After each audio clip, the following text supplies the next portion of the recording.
Hey, welcome, LinkedIn friends, colleagues, and good people out there over the internet. Welcome to Connect the Dots, our eighth episode uh, of our web tech talk show.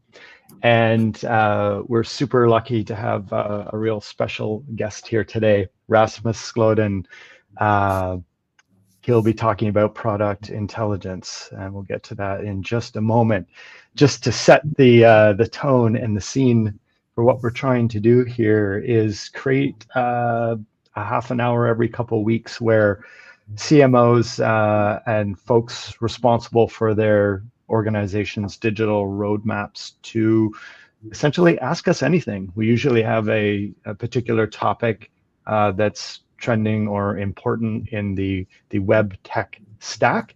But we're really here to serve and share. The original idea came from an abundance of listening to the Car Guys on NPR radio when I was a kid, and I just loved how folks could call in and ask a question about some strange thing to twist on a carburetor, and these two guys seemed to always know the answer, or they would come up with the answers to follow. So we're creating that environment. We do have a really great topic around product intelligence. If you do have any questions out there, we have a great production team, Marie and Natalie, that are standing in the background helping us out. We're really happy to answer any questions, in particular about web technologies. Just a little bit about myself. My name is Chris. I'm usually accompanied by my partner, Arjuna. We're both with Dotfusion, which is a digital agency with a real creative bent, and we usually do integrations on larger size platforms, which is why we're really invested in making sure that we're doing our best to share information about web tech and kind of making it understandable. It's a lot of different terms and jargon points out there, and trying to do our best to make things really understandable. So hey, let's get to it. Thanks again to the folks who are watching and listening in. Welcome. Please ask us anything in the channels, the chat channel somewhere down below or on the side. But without further ado, maybe let me introduce our amazing guest, Rasmus Skjoldan. He is from an organization called Hello Retail, and they are leading the way, pioneering and actually creating a new, I guess, mindset around this idea of product intelligence. Welcome, Rasmus. Maybe take a moment just to introduce yourself, but super grateful for you spending your, I guess, mid-afternoon in Denmark to join us on the show today. Yeah, thank you so much, Chris. Thanks a lot for the warm welcome. Yeah, we know each other a little bit from a collaboration from my time at Magnolia, where I was first head of product management, then CMO for a good 4 years or so, where we worked together with you guys as a partner. And now I've sort of refocused away a little bit from content management and DXP, but very much still in the web tech space, and decided to continue as a CMO here at Hello Retail. So it's in the personalization space, and just super thrilled to be here and talk with you again. Maybe just a few words about me on the private side. 5 kids, live here in Denmark, Copenhagen. The only son of an opera singer and a classical pianist, which very much sort of bridges into my way of thinking about marketing. I don't come from the numbers side or from the technical side even. I sort of try to use as much as possible about what I know from the whole creative side and artistic side of things, as we, create storytelling in tech marketing. Mm-hmm. Well, we were just chatting before we went live around the need for a theme intro to the show. So maybe I'll circle back with you on that, and we can add a little bit of operatic indulgence there. I floated the term product intelligence around in a little bit of our pre-promotion to the show, and I was trying to get some feedback because As you were making your transition from Magnolia to Hello Retail, we've been chatting about this idea around product intelligence, and it was a foreign concept to me at the time. And through our chats, I've become familiar with this idea. And do you want to just share a little bit about how would you communicate that to CMOs, folks that are really responsible for the product roadmap around their e-commerce situation in general, and things that they should be considering around that term product intelligence? Yeah, for sure. Yeah, so what we call product intelligence here at Hello Retail is essentially a reaction to all of the change that's going on the internet these years, away from tracking and away from following users, or even sort of that sense of being stalked around the internet that many users have today. But businesses quite naturally still want to improve their personalization, right? So product intelligence is prediction software for e-commerce. So what it does is basically this: instead of looking at users, we look at purchasing patterns from the vantage point of products. So all of our personalization products, they use this information where sort of products and the data around products are at the center of everything. So we look at what products are bought together, in what sequence they're bought, at what time of day, but all without sort of matching that to particular users. So all of that product data is then aggregated from across several thousands of online stores that we serve. And based on all of that aggregate data, we can now suddenly predict a ton of things. So if you as a business, you want to improve your e-commerce experience and the actual business results that come with it without invading privacy, then we have this rich sort of data and prediction as a service to augment the online experience. Mm-hmm. Just before digging into that a little deeper, looks like there's some more folks that just joined us. Welcome. We've got Rasmus Skjoldan here from Hello Retail.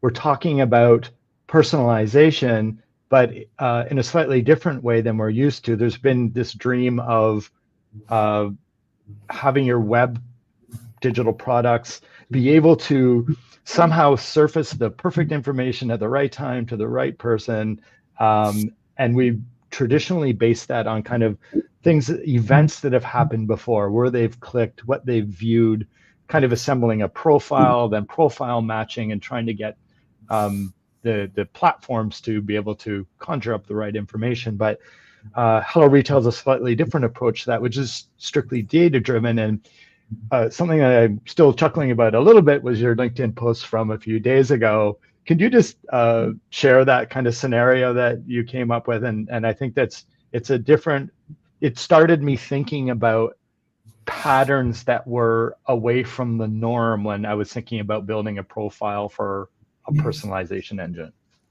Yeah, for sure. I can explain the example. So the example is this.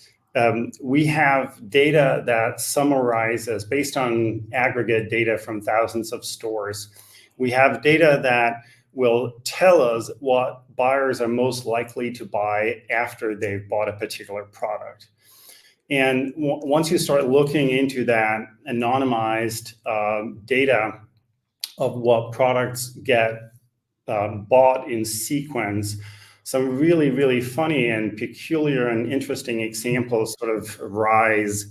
And one of them was that a very high number of shoppers that start by buying nightgowns, they turn to buy military uniforms afterward. And, we might not know exactly why that is always, but we have the data to sort of understand what buyers are most likely to buy immediately after they've bought something. So that's just one really funny example. I thought there's a lot of others. Mm-hmm. Yeah, and it was interesting that it almost gives us a sidekick to be sharing data-driven patterns outside of the kind of more subjective patterns that we get as kind of profile makers when you're in that kind of personalization space. Of course, we have to talk about AI here at some point of time. Is there an implementation? Are you using any kind of intelligence tools to be kind of starting to make decisions and helping form those recommendations? Or can you explain a little bit about maybe the infrastructure behind the product? Yeah, a little bit for sure. So it's a proprietary AI that we've built. So it does a number of things. It's analyzing product information. It's understanding what product is behind the image, and it looks at all of that sort of associated product data. The title of it, the categories, the labels, the tags, the pricing, discounting.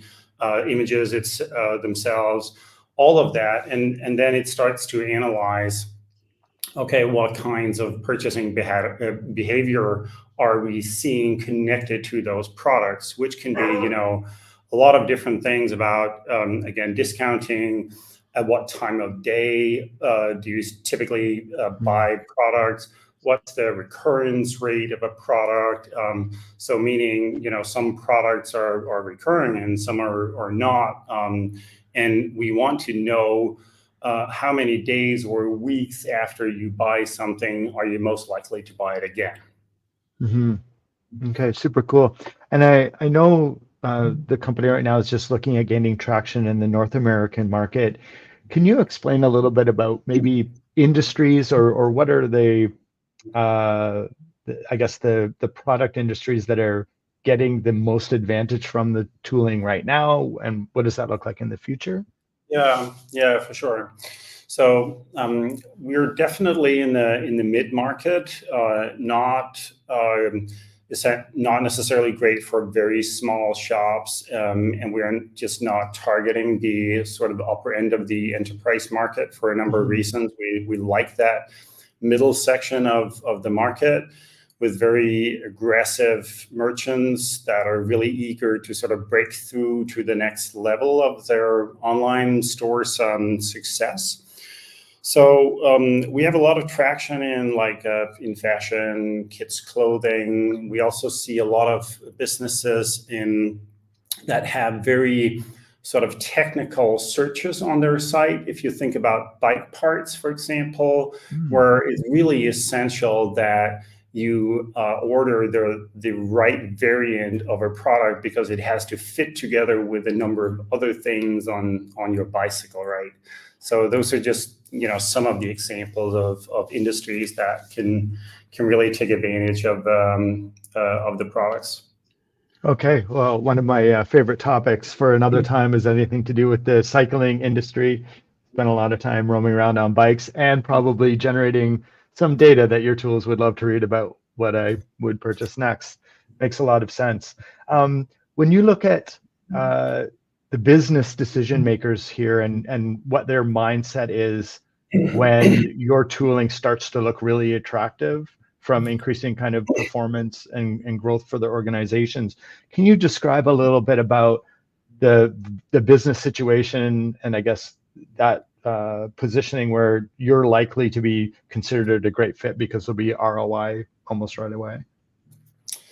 Yeah, for sure.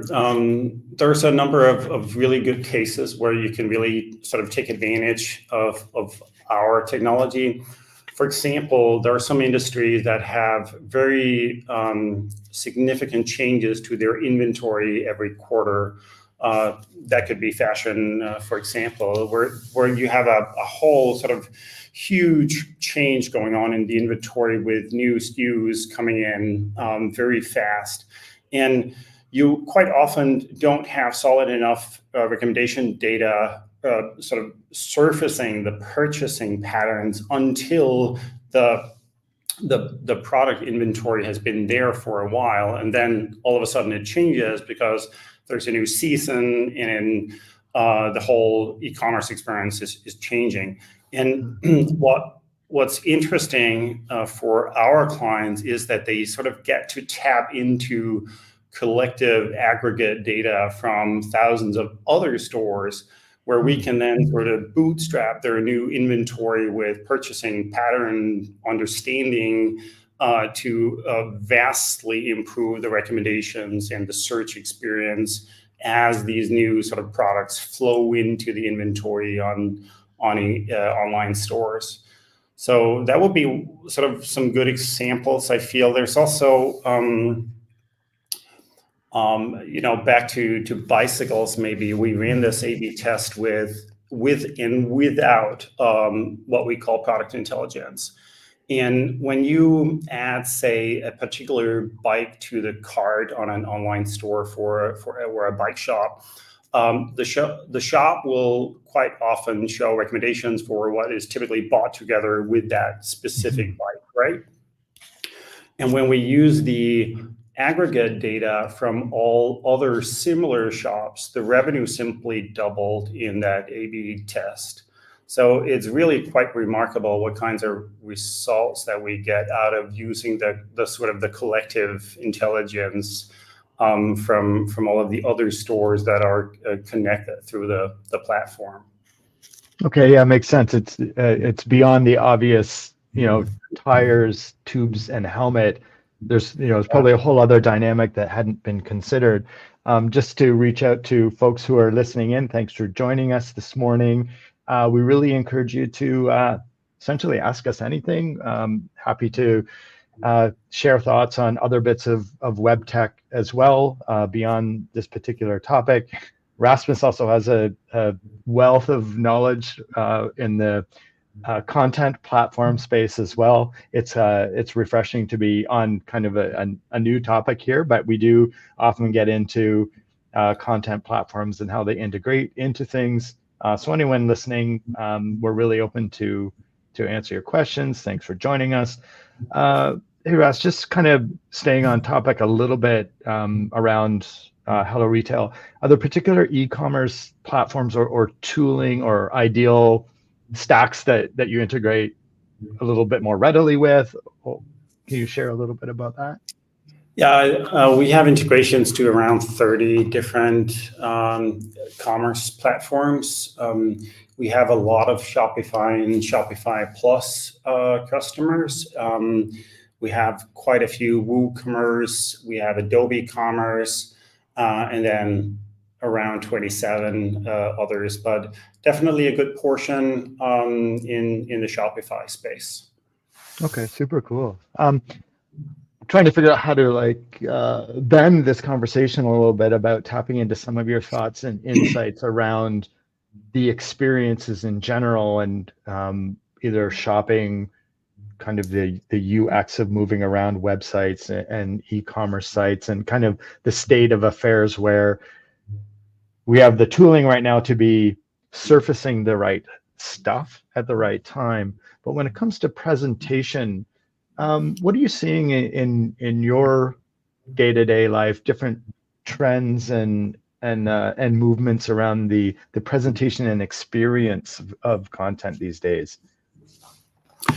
I think that ties back nicely to our sort of shared background in content management and digital experience assembly. So the trends that I continue to see on e-commerce stores is, site owners and merchandisers and e-commerce managers, they want to get better and better at combining great storytelling content with the shopping experience. And that, that has been the story for, the last 15 years, that everybody wanted to get to that sort of nirvana of combined storytelling and various types of content and the shopping experiences. But quite frankly, so many merchants are just still working on improving that. So we work a lot on how to optimally integrate content and products in search, for example. So when you're on an online store that both has a rich blog, for example, or other types of content and what you can put in the cart, we want to surface all of that in interesting, intelligent ways as you search. So I definitely see a sort of a continuation of that, I don't know, decade-long trend of marrying content and the shopping experience that just continues to be super important. I remember back in the Razorfish days, we would call it experience-driven commerce. We were trying to figure out what that meant. And back at that time, although the desire was very similar, how do you embed a shopping experience within a story that was going on, and how do you have that story relate to the brand? And I think some of the things we're exploring is there was a snowboard brand, and how do you kind of capture an action scene on a mobile phone that could stop and communicate different products and somehow get you into a cart experience. Are you seeing any new trends out there in commerce experiences, or anything somewhat avant-garde catching your eye? Well, I think the whole idea of live shopping that has been around a bit now will just continue to be a quite important trend. There's so much value in sort of making, sort of creating those communities around online stores through activities like live shopping, where you have that very direct connection to your shoppers and can sort of be a lot more interactive in the shopping experience. I really think that has been quite amazing to see, and I just think that's going to continue. We're going to explore ways to sort of scale that up as well, so it isn't only relevant for smaller niche boutique shops, but also some of the online stores that can do this for very particular parts of their inventory, for example. So that will be one thing I find really interesting at the moment. Can you explain live shopping? That's a concept that I'm not familiar with. Right. Yeah, sure. So imagine you want to buy a new shirt, for example. You go to your favorite fashion online store, and you're presented. It can happen on different platforms, but you get a video where you can interact with comments, and then there is a real live person from the online store that will show you different kinds of products that you're selling in that experience, or in that sort of in the time of the live shopping experience. So they can pull up different products. They can sort of engage with whomever is there for the online, the live shopping experience, and just get a very sort of close connection to their shoppers. Oh, that's really cool. Some of the work we do is for shopping centers, and there may be some interesting ways to get. The challenge there is getting people to not only the store, but into the shopping center in general. Is kind of like two missions there. And how do we get people, especially when they're purchasing fashion, to be as comfortable as possible that they're getting something that they know will fit nicely on them? And that's kind of a trick in that space in general. Man, time flies here. Just a shout out to everyone watching and tuning in. Thank you very much. Really appreciate you joining us. We are open to any questions you might have. We have a question here from Natalie. Thanks, Natalie. She asks, what is kind of the your opinion on, I guess, this idea of AI and over optimization? She'd just love to hear a little bit more about that and your thoughts on that, because I know we've talked about that before. Yeah, for sure. I actually did a keynote recently at the Boye conference here in Denmark about that topic. And the idea that I presented there was that if you look to the arts and creative industries, they have a much more sort of thorough, rigorous approach to creating really high quality experiences. They're obsessed with finding ways to create really creative, super differentiating experiences that are as far distanced from what you see coming out of generative AI nowadays. They're really, if you sort of just do your standard prompting, you can really learn a lot from the way that creative communities of artists and the ways that they're sort of approaching how to create really remarkable experiences and carry that into the digital experience domain. So that's definitely something I'm very focused on. How do we sort of learn from those other industries, because digital in general, that isn't only about AI, but digital in general has just become overly focused on optimizing the hell out of every single pixel on the page, right? Look at the Amazon product page, for example. But it leads to sameness all over the internet. And I think shoppers and users of the internet will often reward brands if they build something far more differentiating. Mm-hmm. Yeah, and we had talked a little bit about that idea before, where I think we were chatting about content platforms and their race to integrate AI, and I was like, well, why is that? Just to like eliminate writers, or is it because folks are lazy to be writing, or they're just not that creative? And it kind of bubbled up that there's a real opportunity, I think, out there to kind of refine your brand, so to speak, and to not be so concerned about it fitting into this kind of homogenizing AI-ish, style almost. It's kind of become this wrapping of AI style that I think folks are getting familiar with, and there's a real opportunity to differentiate and distinguish. And what I've often thought too is to not be so focused on perfection. Like, I think there's human nature to appreciate subtle flaws, and what is it that makes that beautiful in your presentation of things as well. Yeah. I couldn't agree more on the sort of brand and user experience side. The reason I'm so fascinated with Hello Retail and what I'm working on here is that that's a very different use of AI than what you use to generate content, right?